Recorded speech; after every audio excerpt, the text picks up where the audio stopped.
Hello, नमस्कार। आज अब इस प्रश्न में प्रश्नावली 11.2 के सवाल संख्या 24 का अध्ययन करेंगे। चलिए तो शुरुआत करते हैं। प्रकाश नाम का कोई लड़का है जो परीक्षा में 30% अंक लाता है। जो परीक्षा में 30% अंक लाता है और वह 6 अंकों से अनुत्तीर्ण हो जाता है, मतलब फेल हो जाता है। इसका मतलब यह हुआ कि जितना का परीक्षा हुआ है और लड़का जितना अंक प्राप्त किया है उसमें से 6 अंक और ज़्यादा लाता तो क्या कर जाता, पास हो जाता। 30% लाया है लेकिन 6 अंक कम लाया, जिसके कारण वो क्या हो गया, फेल हो गया। इसका मतलब 6 अंक और लाता तो पास हो जाता। देखिए सवाल को हम कैसे बनेंगे, उसके बाद हम सवाल का जो सेकंड पार्ट है उसमें हम आएंगे। देखिए हम मानेंगे, एक विद्यार्थी बोल रहा था कि आप मान कर लिखिए, थोड़ा समझने में परेशानी होती है। तो आप करेंगे क्या, जैसे जब मैं अभी पढ़ा रहा हूँ तो आप वीडियो को पॉज कर करके लिख लें जो जो मैं लिख रहा हूँ, ठीक। और जब पूरा कंप्लीट हो जाएगा उसके बाद आप एक लगातार कंटिन्यू देख लीजिएगा, तब मुझे उम्मीद है कि आपको समझ में आ जाएगी, ठीक है ना।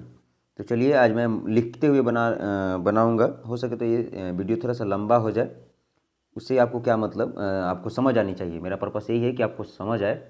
चलिए शुरुआत करते हैं। सबसे पहले मानेंगे हम, माना कि कुल पूर्णांक बराबर 100। यानी परीक्षा कितने अंकों की हो रही है, 6 अंकों की हो रही है। देखिए इस प्रकार का सवाल में सबसे पहले परीक्षा में बोल रहे कि अधिकतम अंक ज्ञात करना है, ठीक है। तो अधिकतम अंक हम ज्ञात करेंगे। कुल पूर्णांक कितना है, 100 अंकों का है। वो लड़का कितना नंबर लाता है, 30% लाता है। तो यानी कि यहाँ लिखना कि प्रकाश को अंक प्राप्त हुआ बराबर 30%। कितना परसेंट, 30%। तो ठीक है, 30% प्राप्त हुआ। तो आप करेंगे क्या, इसका मतलब उस लड़का का 30% आप ऐसे निकाल सकते हैं। अतः पूरा मैं लिख के बना रहा हूँ कि आप सबको और आसानी से समझ पाओगे। 30, इसका मतलब उस लड़का को कितना अंक प्राप्त हुआ, 30 नंबर। सवाल बोल रहा है कि 30% आया तो, लेकिन वो 6 अंकों से फेल कर गया। इसका मतलब क्या हुआ कि 6 अंक और आता तो पास हो जाता। अर्थात 6 अंकों की और ज़रूरत है पास होने के लिए। क्या होने के लिए, पास होने के लिए। तो आप करेंगे क्या, तो अतः 30 + 6 यानी 36 नंबर लाता तो लड़का क्या हो जाता, पास हो जाता। मैं तो मान को चला हूँ। अब मुझे क्या निकालना है, कुल पूर्णांक निकालना है, मतलब टोटल कितने मार्क्स का एग्जाम हुआ था। तो यहाँ पर आप लिख सकते हैं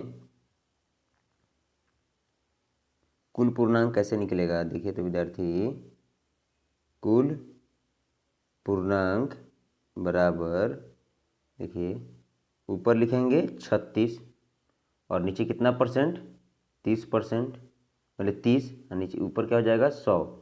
तो देखिए तो ये 12 तियाँ और ये 10 तियाँ और ये कितने बार में 0, यानी 12 × 10 कितना हो जाएगा, 120। आप बता सकते हैं कि परीक्षा में अधिकतम अंक कितना है, 120 अंक है। अधिकतम कितना है, 120 अंक। यानी जो परीक्षा हुई है कितना अंक का हुई है, 120 अंक का हुई है, ठीक है। अब इसमें एक और सवाल है। उसी परीक्षा में एक सुधीर नाम का लड़का बैठा हुआ है। आप सवाल देख सकते हैं, आपके पास कोई पाठ्य पुस्तक तो है, होगा ही। उसी एग्ज़ाम में एक लड़का बैठा है सुधीर नाम का, जिसको 40% अंक आया है। कितना अंक आया है, 40%। और जो 40% आया है, पास होने से 6% उसका ज़्यादा है। तो आप क्या करेंगे, देखो आपको निकालना है न्यूनतम अंक। तो न्यूनतम अंक के लिए, न्यूनतम अंक के लिए देखिए तो आपको क्या करना होगा, उस लड़का का आया है 40%, ठीक है। तो 120 में से, क्योंकि मुझे तो अधिकतम नंबर मालूम चल गया है, तो 120 का आप 40% निकालो। 0 से 0, 0 से गए 0, एक बार चौक 48, मैंने उस लड़का को कितना आया, 48 आया। एक बार आप सवाल दोबारा देख लेना, कितना आया, 48 आया। और इसमें सवाल में बोल रहा है कि पास होने के लिए जितना अंक की आवश्यकता है, उससे उस लड़का का 6 नंबर ज़्यादा आया है। कितना नंबर ज़्यादा आया है, 6 नंबर, अर्थात न्यूनतम अंक कितना है, 42। कितना अंक है, 42, 100% के हिसाब से। लेकिन मुझे तो सवाल में बनाना है, 100% के हिसाब से तो 42 है, लेकिन मुझे सवाल में बनाना है। तो अब देखो करोगे क्या, इसके लिए हम क्या कर सकते हैं कि आसानी से आ जाए। देखिए तो